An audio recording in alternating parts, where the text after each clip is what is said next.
नमस्कार प्रेक्षकांनो, लग्नाची बेडी मालिकेच्या आजच्या भागामध्ये मी आपलं मनपूर्वक स्वागत करतो.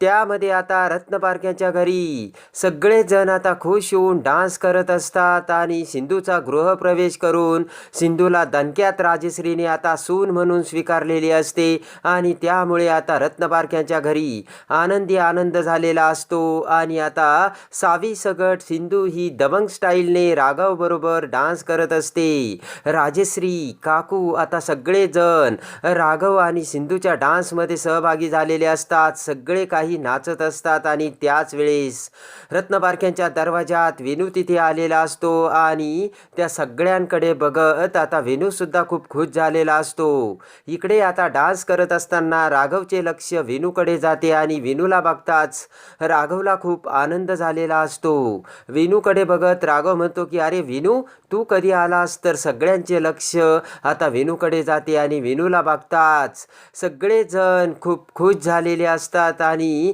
पळतच येऊन राघव आता वेणूला मिठी मारतो. तर सगळेजण वेणूपाशी गोळा झालेले असतात. त्यानंतर आता वेणूला मिठी मारत राघव वेणूला म्हणतो की तुझ्यासाठी सगळ्यात मोठं सरप्राईज आहे वेणू. वेणू म्हणतो काय बाबा? तेव्हा आता राघव म्हणतो की वेणू, तुला तुझ्या खऱ्या आईवडिलांना भेटायचं होतं ना? तर वेणू म्हणतो की हो बाबा. आणि आता वेणूला उचलून घेत राघव आता सिंधू समोर आणतो आणि म्हणतो की आम्ही दोघं तुझे खरे पॅरेंट्स. तर वेणू म्हणतो की हो बाबा. तर लगेचच राघव म्हणतो की हो. राघव म्हणतो की वेणू, अरे तुझा विश्वास जर बसत नसेल ना तर राजश्री आजीला विचार. वेणू आता राजश्रीकडे बघतो तर राजश्री मान हलवून वेणूला होकार देते. तर आता वेणू सिंधूच्या पाठीमागे इकडे तिकडे बघू लागतो. तर राघव म्हणतो की काय झालं वेणू? अरे तू कुणाला शोधतोस? तेव्हा आता वेणू म्हणतो की मम्माला. तेव्हा आता राघव म्हणतो की वेणू, तुझ्या रिअल मम्माला तुला भेटायचं होतं ना? तेव्हा ही काय तुझी रिअल मम्मा तुझ्या समोर आहे. असे म्हणत राघव आता सिंधूकडे हात करतो. तर वेणू सिंधूकडे बघतो. राघव म्हणतो की तुझ्या डॉक्टर काकूस तुझ्या रिअल मम्मा आहेत आणि मी तुझा बाबा आहे वेणू. आणि राघव त्यानंतर म्हणतो की वेणू, सावी तर तुझी रिअल सिस्टर आहे. लहानपणी तुमचा ॲक्सिडेंट झाला होता आणि तू हरवला होतास, पण तुझ्या आईने तुला शोधून काढलं आणि तुझी आई तुला वेणू पुन्हा परत घेऊन आली, असे राघव वेणूला सांगतो. तेव्हा लगेच आता सिंधू ही वेणूकडे बघते आणि प्रेमाने वेणूकडे बघत सिंधू ही हसत वेणूच्या चेहऱ्यावरून आता हात फिरवते. प्रेमाने आईच्या मायेचा हात आता सिंधूने वेणूच्या तोंडावरून फिरवलेला असतो. 1 मिनिट असे म्हणत आता सिंधू ही शेजारीच असलेला केकचा पीस घेते आणि तो पीस वेणू समोर धरते. आणि तेवढ्यात सिंधूने धरलेला केकचा पीस वेणू ही त्याच्या हाताने झटकून बाजूला फेकून देतो. ते बघून आता सगळ्यांना मोठा धक्का बसलेला असतो. तर सिंधू सुद्धा अवाक होऊन आता वेणूकडे बघू लागते. ते बघून राग येऊन राघव म्हणतो की अरे वेणू, काय करतोयस तू हे? वेणू म्हणतो की ही माझी मम्मा नाहीये, माझी रिअल मम्मा कुठे?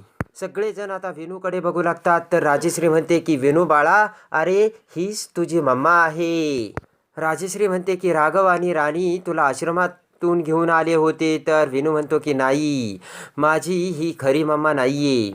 राघव आता वेणूला समजावू लागतो आणि म्हणतो की वेणू बाळा, तू ऐकून घे. तर वेणू काही ऐकायला तयारच नसतो. वेणू म्हणतो की नाही बाबा, मधुर आणि रत्नपारखीच माझी रिअल मम्मा आहे. मोठ्या आवाजात वेणू म्हणतो की या तर डॉक्टर काकू आहेत आणि या सावीच्या आई आहेत, माझ्या आई नाहीयेत ह्या. आणि ते ऐकून आता सिंधूला मोठा धक्का बसून सिंधूच्या डोळ्यातून पाणी येत असते. आणि रागाने वेणू आता सिंधू आणि राघवकडे बघत आतमध्ये त्याच्या बेडरूममध्ये निघून जातो. तर वेणू असे हाक मारत राघव आता वेणूला थांबवण्याचा प्रयत्न करतो, पण सिंधू राघवचा हात धरते आणि म्हणते की राघव, आणि राघवला थांबवते. तर वेणू त्याच्या बेडरूममध्ये जाऊन दरवाजा बंद करतो. काकू म्हणते की वेणू, आज असे काय वर्तन करतोयस? सिंधू शिवाय तर त्याचं पानही हालत नव्हतं आणि अचानक असा रागीट का बनला हा? तर आता राजश्री म्हणते की काय माहिती आपल्या घराला कुणाची दृष्ट लागली, काय माहिती. राघव म्हणतो की असं काही नाहीये, शाळेत काहीतरी झालं असेल म्हणून तो कदाचित डिस्टर्ब असेल, मी त्याच्याशी जाऊन बोलतो. तेवढ्यात सिंधू म्हणते की नाही राघव, खरं तर आपलंच चुकलं. एवढी मोठी गोष्ट त्याला अशा पद्धतीने आपण सांगायला नको होती. त्याचं सगळं कहर आणि मूड बघून आपण त्याला हे सांगायला हवं होतं. तर आता राघव म्हणतो की सिंधू तुझं बरोबर आहे. राघव म्हणतो की आता पण विनूला सत्य समजलंय, तेव्हा आपण आता त्याच्या मनाचा अंदाज घ्यायला हवा. राघव म्हणतो की त्याला एकटं सोडून काही आता आपल्याला चालणार आहे का? आपल्याला आता त्याच्याशी बोलावं लागेल. सिंधू म्हणते की ठीक आहे, पण तुम्ही विनूसोबत शांत पद्धतीने बोलताल राघव. सिंधू म्हणते की तुम्ही त्याच्यावर ओरडणार नाही आणि आवाज चढवूनही बोलणार नाही, कळलं का तुम्हाला? तर राघव म्हणतो डोंट वरी सिंधू, मी बोलतो त्याच्याशी, असे म्हणत राघव आता विनूकडे जाऊ लागतो. इकडे आता राघव जाताच काकू विचार करते की विनूच्या मनात राघव विषयी रिस्पेक्ट आहे. राघवने जर विनूला समजावले तर तो पटकन आता सिंधूला ॲक्सेप्ट करेल, पण जर तसं काही झालं नाही तर काय करायचं असा विचार आता काकू करते. इकडे आता जेलमध्ये बसलेली मधू विचार करत असते आणि मधू विचार करते की राघव, सिंधू, अजूनही मी लढाई हरलेली नाहीये. तुम्हाला काय वाटलं की तुम्ही जिंकलात? मी असं अजिबात होऊ देणार नाही. राणी विचार करत म्हणते की या लढाईत माझ्याकडे अजून एक हुकमी हक्क आहे आणि त्याचं नाव आहे विनू, आणि त्या हुकमी एक्क्याचा विनूचा मी वापर करणार आणि विनूच मला पुन्हा रत्नबारक्यांच्या घरी घेऊन जाईल असा विचार आता मधूने केलेला असतो. आणि आता विनूच आपल्याला रत्नबारकी घरामध्ये घेऊन जाईल असा विचार करून मधू सुद्धा खूप खुश झालेली असते. इकडे आता राघव हा विनूच्या दरवाजासमोर येऊन विनूला दरवाजा उघडण्यासाठी सांगत असतो. तर तेवढ्यात पाठीमागून सिंधू तिथे येते आणि राघवला म्हणते की तुम्ही थांबा. आणि पुढे येत आता सिंधू विनूला समजावू लागते आणि म्हणते की विनू बाळा, शहाणी मुलं अशी वागत नाहीत. सिंधू म्हणते की विनू प्लीज तू दरवाजा उघड, तू आमचा मुलगा आहे हे सत्य ना, आत्ताच आम्हाला सुद्धा कळलंय विनू. विनू आता ते सगळं ऐकत असतो आणि नर्वस झालेला असतो. सिंधू म्हणते की विनू, आम्ही तुझ्यापासून काहीच लपवलं नाही रे, तुला सगळं आम्हाला कळल्याबरोबर आम्ही सांगितलं. विनू, आता इतक्या वर्षापासून मी तुझ्यापासून लांब होते विनू, पण मी आता तुझ्याशिवाय नाही राहू शकत असे सिंधू विनूला समजावू लागते. सिंधू म्हणते की विनू, आता अजून तुझ्यापासून लांब नाही राहायचं, तेव्हा प्लीज तू दरवाजा उघड. अरे विनू, असे म्हणत सिंधू आता दरवाजाला थापा मारत असते. सिंधू म्हणते की विनू, तू आईचं ऐकणार नाहीस का? प्लीज बाळा दरवाजा उघड ना. तेवढ्यात आता रागाने विनू म्हणतो की नाही, तुम्ही माझी मम्मा असूच शकत नाही. विनू म्हणतो की माझी मम्मा मधुराणी रत्नबारकी आहे, तुम्ही माझी मम्मा नाही, तेव्हा प्लीज तुम्ही इथून जा. ते ऐकून राघव आणि सिंधूला पुन्हा धक्का बसलेला असतो. राघव म्हणतो की अरे विनू, असं काय करतोयस बाळा? तुला डॉक्टर काकू आवडायच्या ना, आणि सावी तुला तुझी सिस्टर हवी होती ना. राघव म्हणतो की विनू बाळा, तू तुझ्या तोंडाने स्वतःहून मला हे सांगितलं होतं, तुला आठवतंय ना? विनू म्हणतो की नाही बाबा, आत्ता मला काहीच ऐकायचं नाहीये तुमचं. राघव समजावत म्हणतो की अरे विनू बाळा, तू असं का वागतोय? सावी आणि डॉक्टर काकूंनी तुला बरं करण्यासाठी किती कष्ट घेतलीस, तुला आठवतंय ना विनू? आणि तू माझं ऐक विनू, आईसाठी तिचं प्रत्येक मूल पेशन्स असतं विनू, तू ऐक. डॉक्टर काकूच तुझ्या आई आहे. तसे आता राघवने देखील विनूला समजावलेले असते. विनू म्हणतो की मला आता काहीच ऐकायचं नाहीये, तुम्ही प्लीज येथून जा. तर राग येऊन राघव म्हणतो की विनू, हा बॅड मॅनर्स आहे आणि आई वडिलांशी असं वागतायत का? तुझ्या अशा वागण्या आणि बोलण्यामुळे डॉक्टर काकू हर्ट झाल्यात बाळा. विनू तू समजावून घे, असे आता राघव विनवण्या करत विनूला सांगत असतो. विनू म्हणतो की होऊ द्या, जाऊ द्या, मला आता काहीच ऐकायचं नाहीये, तुम्ही सगळे लायर आहात. विनू म्हणतो की तुम्ही माझ्याशी खोटं बोललात. तर राघव म्हणतो अरे विनू, आम्ही तुझ्याशी का खोटं बोलू? राघव म्हणतो की तू, सावी, सिंधू आणि मी आपण एक फॅमिली आहोत विनू, हे देखील आम्हाला आत्ताच कळलं विनू. आणि हे बघ, सगळ्या गोष्टी तुझ्या मनासारख्या होत्यात आणि सावी सुद्धा तुला बहीण हवी होती ना विनू, आणि खरोखर ती तुझी बहीणच आहे. राघव म्हणतो की आणि देवाने तुझी प्रार्थना ऐकली विनू, आणि सावी, सिंधू, तू आणि मी खरंच आपण एक आहोत, एक. देवाने खरंच तुझी प्रार्थना ऐकली आणि इथून पुढे आपण चौघे एक फॅमिली म्हणून राहणार आहोत, असे राघव विनूला समजावतो. आणि दरवाजाला थाप मारत राघव म्हणतो की विनू बाळा, प्लीज तू दरवाजा उघड. तेव्हा आता विनू हा उठून दरवाजा उघडतो आणि सिंधूकडे बघतो. पुन्हा आता विनू पाठीमागे रागाने येत हाताची घडी घालून पाठमोरा उभा असतो. तेव्हा आता सिंधू आणि राघव आतमध्ये येतात आणि तेवढ्यात आता सिंधू ही विनूच्या खांद्यावर हात ठेवत म्हणते की विनू. तर सिंधूकडे बघत विनू म्हणतो की सॉरी डॉक्टर काकू, मी तुम्हाला हर्ट केलं, तुमच्यामुळे माझा पाय बरा झाला आणि मी ठीक झालो. विनू म्हणतो की तुमच्यामुळे मी रनिंग कॉम्पिटिशन जिंकलो, हेही मी कधीच विसरणार नाही, ते माझ्या लक्षात आहे. तुमच्यामुळे मला सावीसारखी बहीण मिळाली हे देखील मी कधीच विसरू शकत नाही. याच्यासाठी खरंच डॉक्टर काकू तुमचे थँक्यू असे म्हणताच आता सिंधू ही वेणूच्या खांद्यावर हात ठेवून वेणूला कॉटवर बसवते. तेव्हा आता सिंधू वेणूला म्हणते की थँक्यू असं कुणी कधी आईला बोलतंय का, आणि आता तरी तू वेणू मला आई म्हणून हाक मारशील का. तेवढ्यात आता हात झटकत वेणू म्हणतो की नाही. वेणू म्हणतो की मी तुम्हाला कधीच आई म्हणणार नाही आणि ॲक्सेप्ट करणार नाही, माझी एकच मम्मा आहे, मधू मम्मा. तेव्हा आता सिंधू आणि राघवला पुन्हा मोठा धक्का बसतो आणि अवाक होऊन दोघेही वेणूकडे बघू लागतात. तिच्याशिवाय मी कुणाला आई म्हणणार नाही असे म्हणत रागाने वेणू तेथून जाऊ लागतो. तर राघव वेणूला धरत म्हणतो की वेणू असं म्हणायचं नाही बाळा. वेणू म्हणतो की बोलणार ना, डॉक्टर काकू जर माझ्या रिअल आई होत्या तर त्या मला सोडून का गेल्या. ज्या वेळेस मी अनाथ आश्रमात होतो आणि आईबाबांसाठी मी किती रडायचो, किती दिवसेंदिवस रडतच बसायचो, त्यावेळेस मधुमम्मा मला भेटायला यायच्या. मधुमम्मा माझे लाड करायची आणि मधुमम्माच मला घरी घेऊन आली.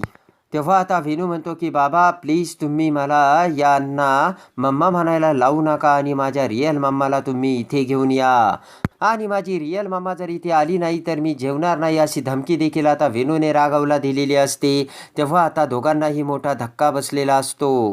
तेव्हा आता वेणू म्हणतो की मी फक्त मम्मांनीच मला भरवलं तरच खाणार, तेव्हा मला माझी मम्मा हवी आहे असे आता वेणूने देखील राघव आणि सिंधूला ठणकावून सांगितलेले असते. राघवला तर आता काय बोलावे आणि काय नाही कळतच नसतं. तेव्हा आता पुन्हा वेणूच्या खांद्यावर हात ठेवत राघव म्हणतो की वेणू बाळा असा हट्ट करायचा नसतो, तू लहान आहेस अजून. तर वेणू म्हणतो की हो मी लहान आहे. वेणू म्हणतो की मला माझी मम्मा आत्ताच्या आत्ता हवी आहे आणि तुम्हाला सांगितलेलं कळत नाही का. तेव्हा राग येऊन रागाने राघव वेणूकडे बघतो आणि राघवला ढकलत राघवचा हात धरून वेणू राघवला बाहेर काढतो आणि सिंधूचा हात धरून आता वेणूने सिंधूला देखील बाहेर काढलेली असते. वेणू म्हणतो की जा तुम्ही इथून, आणि बाहेर काढताच आता वेणू दरवाजा बंद करून घेतो. राघव आणि सिंधू वेणू अरे बाळा असे करू नको असे बोलत असतात, पण आता त्याचा काहीच उपयोग होत नसतो आणि वेणूने पुन्हा राघव सिंधूला बाहेर काढून दरवाजा बंद करून घेतलेला असतो. आणि पुन्हा आता वेणू हाताची घडी घालून खुर्चीवर बसतो. इकडे आता मधू ही अस्वस्थ होऊन जेलमध्ये एरझऱ्या मारत असते आणि वेणूचा विचार आता मधू करत असते. त्याच वेळेस हसत हसत आता मधूची आई तिथे येते आणि जेलसमोर मधूला म्हणते की अरे राणी आपलं काम सक्सेस झालं, आपला प्लान फत्ते झालं आणि वेणू हा आता रत्नपारख्यांच्या घरी गेलाय. तर ते ऐकून आता मधू म्हणते की ग्रेट मम्मा, आत्ताशी आपला प्लान आता सुरू झाला. तेव्हा आता राणीची आई म्हणते की फार वेळ राणी, आता तुला इथे नाही राहावं लागणार, ते रत्नपारखी येतील आणि तुला घरी घेऊन जातील.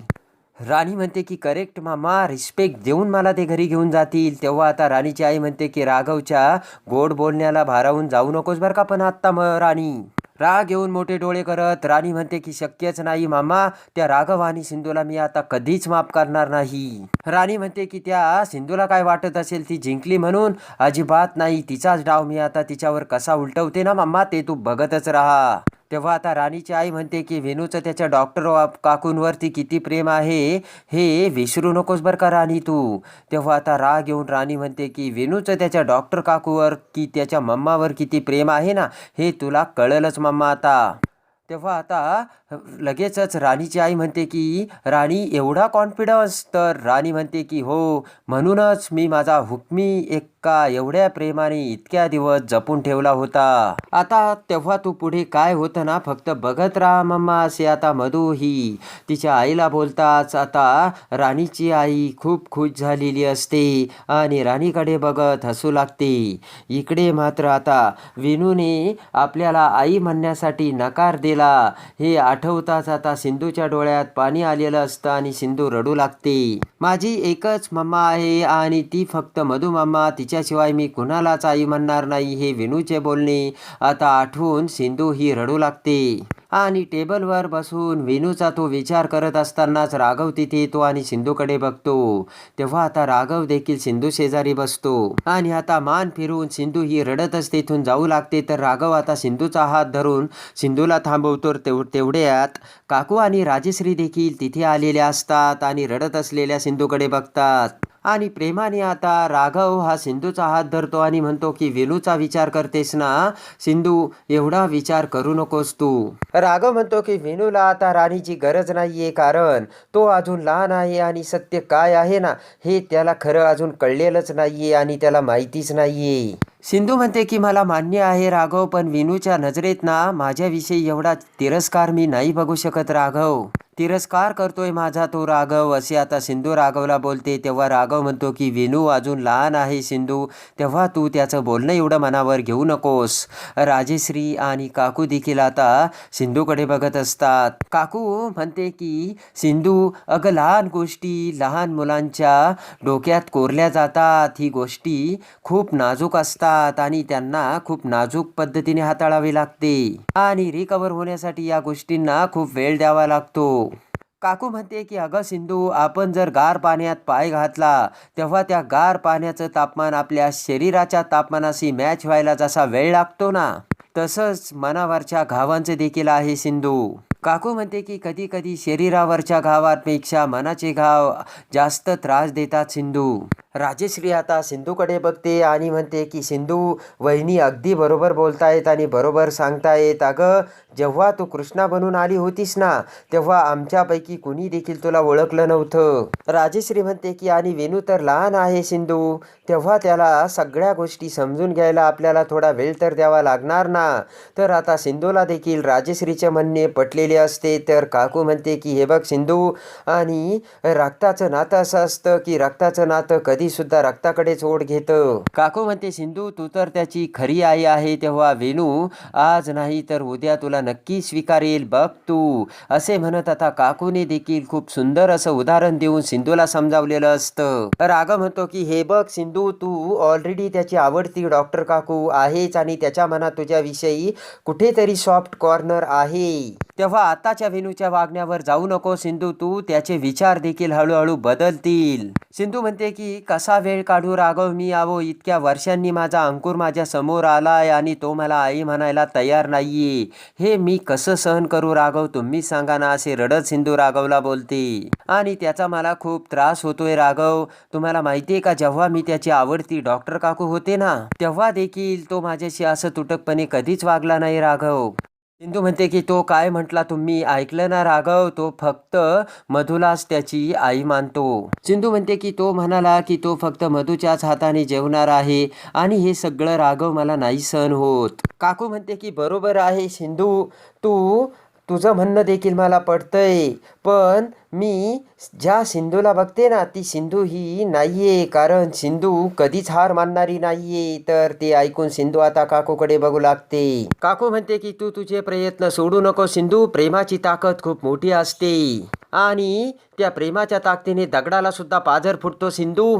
आणि मग वेणू तर तुझा हाडामासाचा गोळा आहे सिंधू, आज ना उद्या तो तुला आई नक्की म्हणणार, असे काकू आता सिंधूला समजावते. सगळ्यात बेस्ट उदाहरण देऊन प्रेमाची ताकद काय असते हे काकूने आता सिंधूला दाखवून दिलेलं असतं. दगडामध्ये पाझर फोडण्याची ताकद प्रेमात असते आणि त्या प्रेमानेच वेणू तुझ्याकडे येईल, असे काकूने आता सिंधूला समजावलेलं असतं. तेव्हा आता राजेश्री काकूकडे बघत म्हणते की वहिनी साहेब, तुम्ही अगदी बरोबर बोललात. आणि राजेश्री सिंधूला म्हणते की सिंधू, अगं मधूपेक्षा तू वेणूला जास्त ओळखते सिंधू, कारण सिंधू तू वेणूची आई आहेस. राजेश्री म्हणते की मला माहिती आहे तू त्याचं मन बरोबर वळवशील आणि वळवशील देखील. तेव्हा राजेश्री म्हणते की वेणू सुद्धा खूप धाडशी आहे सिंधू, तेव्हा तू अशी त्याच्यासमोर जाऊ नकोस आणि आम्ही सगळे तुझ्या सोबत आहोत, असे आता राजेश्री सिंधूला समजावते. आणि आता सिंधूला देखील राजेश्री आणि काकूचे म्हणणे पटलेले असते. इकडे आता सिंधूला देखील आता काकू राजेश्रीचे म्हणणे पटून आता विनूसाठी वेळ देण्याचे सिंधूने ठरवलेले असते. इकडे मात्र मधू दुसरा भयानक प्लान खेळते आणि जेलमधून मोबाईल आता अरेंज करून मधू ही आता विनूला फोन लावते. विनूच्या मोबाईलवर फोन लावताच मधू आता रडण्याचे नाटक करते आणि म्हणते की विनू बाळा, अरे मी जेलमध्ये आहे, मी लॉकअपमध्ये आहे, म्हणून मी तुला भेटायला नाही येऊ शकले बाळा. मधू रडतच म्हणते की त्या तुझ्या डॉक्टर काकामुळे मी आता लॉकअपमध्ये आहे. आणि म्हणून मी तुला भेटायला नाही येऊ शकत विनू. तर ते ऐकून विनूला मोठा धक्का बसलेला असतो आणि रागाने विनू पुन्हा सिंधू आणि राघव समोर येतो आणि सगळ्यांसमोर येत रागाने विनू म्हणतो की तुम्ही सगळे वाईट आहात. विनू म्हणतो की स्पेशली या डॉक्टर काकू. तर सिंधूला मोठा धक्का बसतो. राघव म्हणतो की विनू बाळा, अगोदर तुला डॉक्टर काकू आवडायच्या ना.